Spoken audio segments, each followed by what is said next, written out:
नमस्कार साथियों, मेरा नाम है निकेश और आप देख रहे हो डीप कोड डिकोड। आज हम बात करेंगे वॉर के बारे में। जानेंगे सब कुछ एक ही वीडियो में, कहाँ से शुरू हुआ। आज मिडिल ईस्ट में जो कुछ भी चल रहा है वह अचानक शुरू हुआ युद्ध नहीं है। यूनाइटेड स्टेट, इजराइल और ईरान के बीच में का तनाव कई दशकों से बनता आ रहा है। ये एक जियोपॉलिटिकल संघर्ष है। इस संघर्ष के पीछे सिर्फ सीमाएं, धर्म या राजनीति नहीं है। पावर, ऑयल, मिलिट्री इन्फ्लुएंस और ग्लोबल डोमिनेंस का खेल। जब इस रीजन में तनाव बढ़ता है तो उसका असर सिर्फ उन दोनों देश के ऊपर नहीं होता, पूरे ग्लोबल इकोनॉमी पर भी होता है। तेल की कीमत बढ़ जाती है, दुनिया भर शेयर मार्केट हिल जाते हैं और भारत जैसे देशों की इकोनॉमी पर भी असर होता है। लेकिन इस सब की शुरुआत कहाँ से हुई? अमेरिका और ईरान एक दूसरे के दुश्मन कैसे बने? इस संघर्ष में इजराइल कैसे शामिल हुआ? और आज जो मिडिल ईस्ट में पावर गेम चल रहा है उसका असली मतलब क्या है? आज इसी वीडियो के माध्यम से हम समझने की कोशिश करेंगे कि पूरी संघर्ष की कहानी क्या है, इतिहास क्या गवाह देती है, शुरुआत से लेके आज तक। चैप्टर 1, मिडिल ईस्ट संघर्ष के असली शुरुआत कहाँ से हुई? आज यूनाइटेड स्टेट, इजराइल और ईरान के बीच में जो तनाव दिखाई देती है वह अचानक शुरू हुई संघर्ष नहीं है।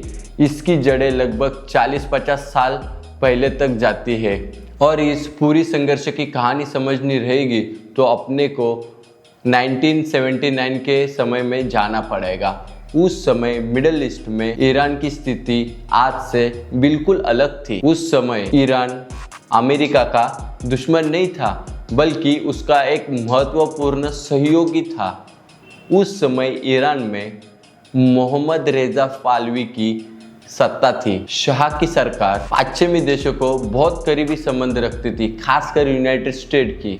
यूनाइटेड स्टेट के साथ ईरान के बहुत मजबूत संबंध थे। अमेरिका मिडिल ईस्ट में एक ऐसा पार्टनर चाहता था जो उसके रीजन के, उसके स्ट्रेटेजिक इंटरेस्ट की रक्षा करे।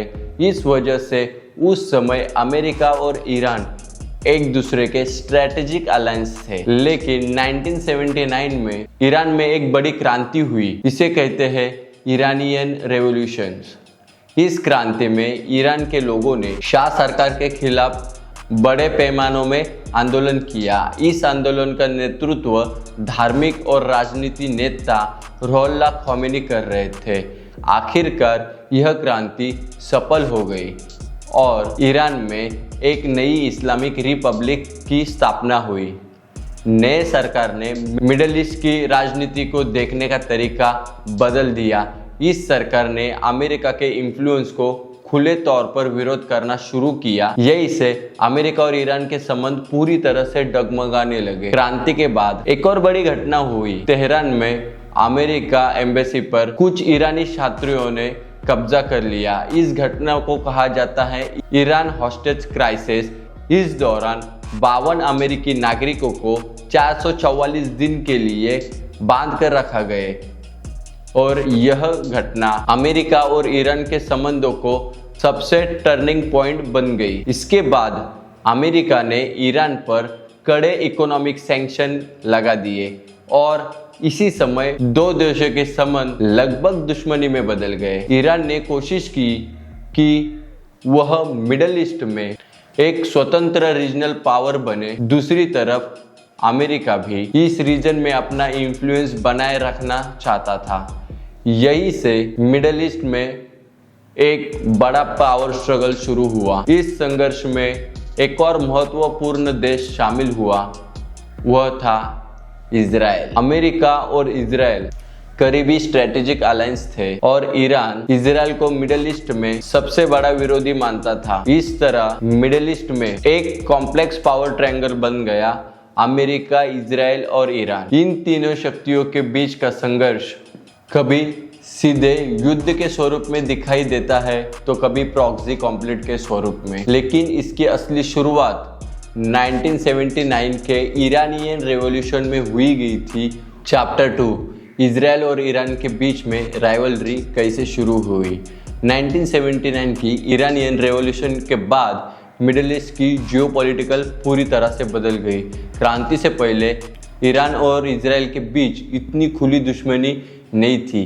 उस समय ईरान में मोहम्मद रेजा पाहलवी की सरकार थी जो पाश्चात्य देशों और इजराइल के दोनों के साथ व्यवहारिक संबंध रखती थी। लेकिन इस्लामिक रेवोल्यूशन के बाद ईरान की नई सरकार ने मिडिल ईस्ट को देखने का नजरिया बदल दिया। नई सरकार का मानना था कि इजराइल मिडिल ईस्ट में पश्चिमी शक्ति का एक स्ट्रेटेजिक आउटपोस्ट है। इसी वजह से ईरान ने इजराइल के खिलाफ खुले तौर पर विरोध करना शुरू कर दिया। यही से दोनों देश के बीच में राइवलरी शुरू हो गई। लेकिन ये राइवलरी डायरेक्ट युद्ध नहीं करती थी। उस समय वो बार बार प्रॉक्सी कॉन्फ्लिक्ट के स्वरूप में सामने आती थी। ईरान ने मिडिल ईस्ट के अलग अलग हिस्सों में कुछ आर्म ग्रुप को सपोर्ट करना शुरू कर दिया। इसमें सबसे प्रमुख नाम आते हैं हिजबुल्लाह, हमास। इन ग्रुप का मुख्य उद्देश्य था इजराइल पर स्पेशल डालना और उसके रीजनल इन्फ्लुएंस को चैलेंज करना। दूसरी तरफ इजराइल ने भी इस इन्फ्लुएंस को रोकने के लिए काफी एग्रेसिव मिलिट्री स्ट्रेटेजी बनाई। इजराइल ने कई बार सीरिया में एयर स्ट्राइक किया जहां ईरानियन मिलिट्री इंफ्रास्ट्रक्चर और मिलिटियन बेसेस होने का दावा किया था। इन स्ट्राइक का मुख्य उद्देश्य था ईरान को सीरिया में परमानेंट मिलिट्री स्पेशल बनाने को रोकने के लिए, क्योंकि अगर ऐसा होता तो ईरान का इन्फ्लुएंस सीधा इजराइल के बॉर्डर के पास पहुंच सकता था। समय के साथ यह राइवलरी सिर्फ दो देशों के सीमित नहीं रही, मिडिल ईस्ट रीजन में फैल गई।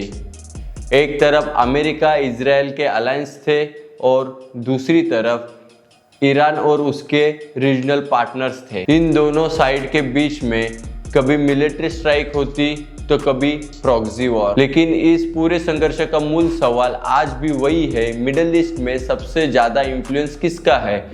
इसी सवाल ने मिडिल ईस्ट को दुनिया का सबसे जटिल जियोपॉलिटिकल रीजन में बदल दिया और इसी वजह से ईरान और इजराइल के बीच में राइवलरी आज भी मिडिल ईस्ट की जियोपॉलिटिक्स में सबसे बड़ा महत्वपूर्ण फैक्टर माना जाता है। चैप्टर 3, मिडिल ईस्ट में संघर्ष अचानक कैसे बड़ा हो गया।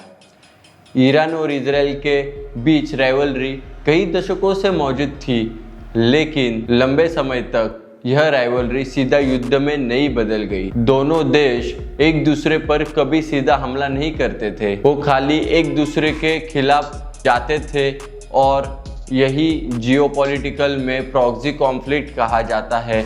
लेकिन पिछले कुछ वर्षों में मिडिल ईस्ट में कई बार ऐसी घटना हो गई जिसके वजह से यह तनाव तेजी से बढ़ने लगा। इन घटनाओं ने पूरी रीजनल को सिक्योरिटी सिचुएशन में बदल दी। Syria conflict. मिडिल ईस्ट में तनाव बढ़ने की सबसे वजह यही है कि सीरिया सिविल वॉर। जब सीरिया में कई रीजनल और ग्लोबल पावर्स शामिल हो गई, ईरान ने सीरिया की सरकार को मिलिट्री और स्ट्रेटेजिक सपोर्ट दिया। ईरान का उद्देश्य था सीरिया में अपना इन्फ्लुएंस बनाए रखना, लेकिन ईरान को यह डर था कि ईरान सीरिया में स्थायी मिलिट्री बेसेस बन सकता है। अगर ऐसा होता है तो ईरान की मिलिट्री प्रेजेंस सीधा इजराइल की सीमा पर पहुंच सकता है। इसी वजह से इजराइल ने सीरिया में कई बार एयर स्ट्राइक किया। इन एयर स्ट्राइक का उद्देश्य था ईरानियन मिलिट्री इंफ्रास्ट्रक्चर और मिलिटियन बेसेस का टारगेट करना। इराक और मिलिटियंस ग्रुप संघर्ष का सबसे बड़ा एक कारण था। इराक और मौजूद मिलिटेंस ग्रुप इराक में कई आर्म्स मिलिटेंस सक्रिय है, जिन पर आरोप लगाया जाता है कि उसका संबंध ईरान से है। पर मिलिटेंस पर भी कई बार अमेरिकी मिलिट्री बेसेस पर रॉकेट अटैक्स करने का आरोप लगाया गया है। इसके जवाब में यूनाइटेड स्टेट्स ने इराक और सीरिया में कुछ मिलिटेंस टारगेट पर स्ट्राइक किया। इसका रीजन में टेंशन और बढ़ गया। रेड सी शिपिंग क्राइसिस। इनके समय मिडिल ईस्ट में एक और संकट पैदा हुआ, वह था रेड सी के शिपिंग रूट्स पर हमला करना। हौती मूवमेंट पर आरोप लगाया कि उन्होंने कुछ इंटरनेशनल शिप पर मिसाइल्स और ड्रोन्स अटैक किए। रेड सी दुनिया का सबसे बड़ा और महत्वपूर्ण ट्रेड रूट्स है। इस रूट्स में यूरोप और एशिया के बीच बड़ा हिस्सा इंटरनेशनल ट्रेड का गुजरता है। जब इस रूट की सुरक्षा का सवाल उठे तो कई शिपिंग कंपनीज ने अपना रूट्स बदलने का प्रयास किया। इसके लिए ट्रांसपोर्टेशन कॉस्ट बढ़ गई और ग्लोबल सप्लाई चेन के ऊपर भी असर गिरा। इन सभी घटनाओं ने मिडिल ईस्ट की सिक्योरिटी सिचुएशन को और जटिल बना दिया। ईरान और इजराइल भले ही सीधा युद्ध में शामिल नहीं थे, लेकिन उनके अलायंस और प्रॉक्सीज रीजन में अलग अलग कॉन्फ्लिक्ट में सक्रिय थे और इसी वजह से एक छोटा कॉन्फ्लिक्ट भी किसी रीजनल वॉर को बदल दे सकता था। चैप्टर 4, इस संघर्ष के पीछे असली उद्देश्य क्या है? मिडिल ईस्ट में जो संघर्ष दिखाई देती है उसका अक्सर सिर्फ सीमाओं और धर्म से जुड़ा हुआ नहीं होता। इनका कई बार कॉन्फ्लिक्ट के पीछे बहुत बड़े जियोपॉलिटिकल और इकोनॉमिक इंटरेस्ट के पीछे छुपा हुआ रहता है। अगर इकोनॉमिक स्टेट इजराइल और ईरान के बीच में चल रहे तनाव को समझना है तो हमें ये 3 महत्वपूर्ण फैक्टर्स समझना होगा। एक, रीजनल पावर। मिडिल ईस्ट में दुनिया में सबसे स्ट्रैटेजिक रीजनल माना जाता है। इस रीजन में कई शक्तिशाली देश अपना इन्फ्लुएंस बनाने के लिए कोशिश करते हैं। इनमें मुख्य रूप में ईरान, सऊदी अरेबिया और इजराइल शामिल है। ईरान की कई स्ट्रैटेजी यही रहती है कि वह मिडिल ईस्ट में अपना पॉलिटिकल और मिलिट्री इन्फ्लुएंस बढ़ाए। ईरान ने रीजन को कई ग्रुप और गवर्नमेंट्स के साथ स्ट्रैटेजिक पार्टनरशिप बनाई हुई है और दूसरी तरफ इजराइल को ये लगता है कि अगर ईरान का इन्फ्लुएंस बहुत ज़्यादा बढ़ जाता है तो उसकी इंटरनेशनल सिक्योरिटी खतरे में आ सकती है। इसी वजह से इजराइल लगातार कोशिश करता है कि ईरान की मिलिट्री प्रेजेंस रीजन के सीमित ही रहे। Second, oil politics. Middle East में दुनिया में सबसे ज़्यादा क्रूड ऑयल रिजर्व है। दुनिया में सबसे ज़्यादा क्रूड ऑयल यही से सप्लाई होता है, विशेष रूप में Persian gulf global energy trade का सबसे महत्वपूर्ण केंद्र है। अगर इस रीजन में कोई भी कॉन्फ्लिक्ट होता है तो ऑयल सप्लाई प्रभावित हो सकती है।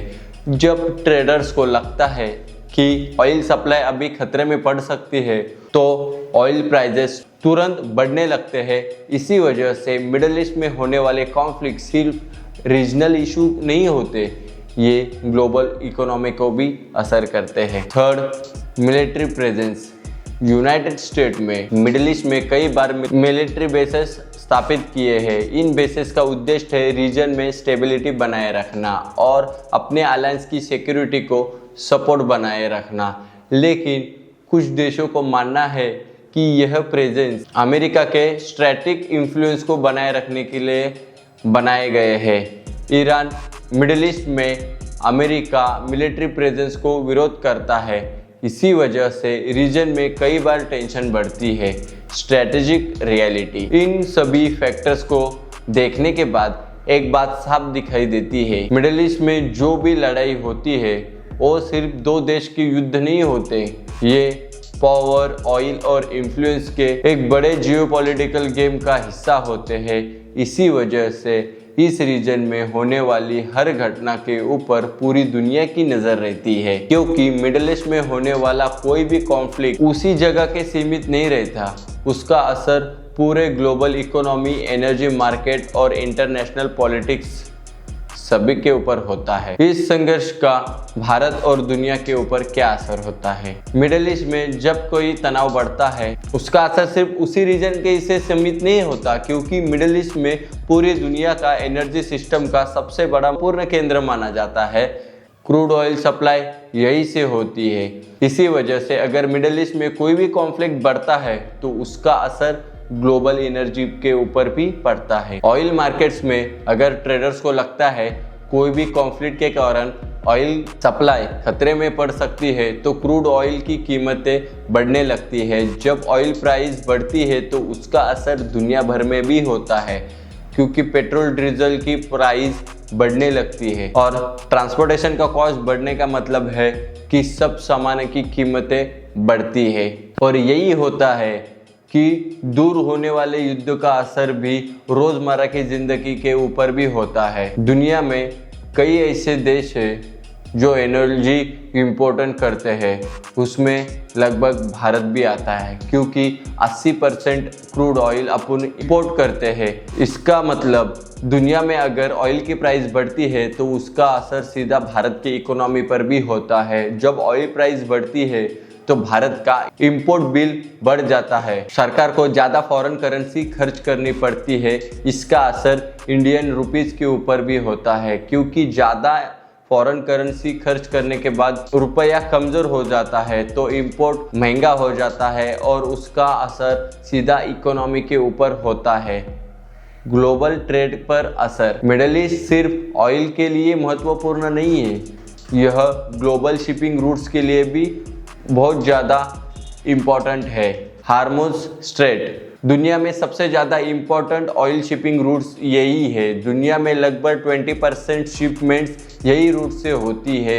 अगर इस रूट्स पर टेंशन बढ़ता है तो शिपिंग कॉस्ट बढ़ जाती है और इसका असर सीधा इंटरनेशनल ट्रेड के ऊपर होता है। कई ट्रांसपोर्टेशन इंफ्रास्ट्रक्चर महंगे हो जाती है। फाइनेंशियल मार्केट के भी असर पड़ता है। जब जियोपॉलिटिकल टेंशन बढ़ता है तो फाइनेंशियल मार्केट भी रिएक्ट करता है। इन्वेस्टर को अगर रिस्क लगती है तो स्टॉक मार्केट में वॉलेटिलिटी बढ़ती है क्योंकि इन्वेस्टर अनसर्टेनिटी सिचुएशन में अपनी इन्वेस्टमेंट सुरक्षित रखना चाहते हैं और इसी वजह से मिडल ईस्ट में होने वाला कॉन्फ्लिक्ट ग्लोबल फाइनेंशियल मार्केट को भी असर करता है। रियलिटी इन सभी फैक्टर्स को देखने के बाद एक बात स्पष्ट होती है, मिडल ईस्ट का संघर्ष सिर्फ उन रीजन का पॉलिटिकल इशू नहीं है, यह global energy system, international trade और फाइनेंशियल मार्केट, ये तीनों से जुड़ा हुआ है। इसी वजह से जब भी मिडल ईस्ट का टेंशन बढ़ती है तो पूरी दुनिया उस सिचुएशन के ऊपर नज़र बनाए रखती है क्योंकि उस रीजन में होने वाला हमला पूरी दुनिया की इकोनॉमी हिला सकता है। अगर तुम यहाँ तक वीडियो देख रहे हो इसका मतलब है कि तुम्हें ये वीडियो बहुत ज़्यादा पसंद आया है। तो अगर ऐसी ही वीडियोस देखने हैं तो मेरे चैनल को सब्सक्राइब करो, लाइक करो और शेयर करो अपने दोस्तों के साथ। मिलते हैं अगले वीडियोज़ में।